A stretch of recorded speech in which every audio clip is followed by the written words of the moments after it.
ઉપર કહું છું જો તને કહી દઉં છું ઘરાખામાં એવી મસ્તી નહીં હલાવી લઉં હું આ તો તમે મારા પ્રેમની ઠેકડી ઉડાડો એનું કાંઈ નહીં. હું બોલો હે આમ જોતો હે હું પ્રેમ હા એમ હા એટલે મોટા જોયા છે અરીસામાં હાલી મેડી છે પ્રેમ કરવા એક તૂટલા ડબલા દીધે પ્રેમ નો થાય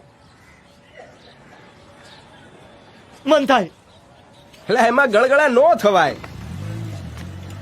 લો માયનું તને પ્રેમો થાય તને તો રાણીનો હજીરોય થાય એનું હું ઈને થયો એ નહીં ખબર. હા તો લાવ બે દોણા હાલ. ઈને થાશે નહીં હોળી મળી છે પ્રેમની પૂછડીઓ પકડવા પણ એ મારી આમાં હળંગ જોડી હતી. ઈ એટલા હારું કેટલું કેવો નંગ લાગે વેંડાઈ મારી પડતા બચાઈ. આટલું એને આઈડું છે એને ચીતરી ચડી હશે હવે કાળુ બાબા વળી મારી સામું જોઈને હસી છે. હવે એને તારું ડાચું જોઈને હસવું આવતું હશે ને એટલે હવે તમે ચારેલા બાજરામાંથી કાંકરા નો કાઢો હો. હે કાકરીની માસી તને કવિ સાંભળ ને વાતની ગાંઠ બાંધી લે હું? તારા નસીબમાં એકે છોડી નાખ જો સોરીના પરિવારમાં ખબર પડી ને કે તું એનામાં લંગસિયા નાખશો તો એના પરિવાર વાળા તારી ધૂળ કરી નાખશે મત તો કાંઈ નથી હાલો મારું ઘરાક આવ્યું પછી વાત હાવ હાવ જાવ. ફરી નીકળ્યા છે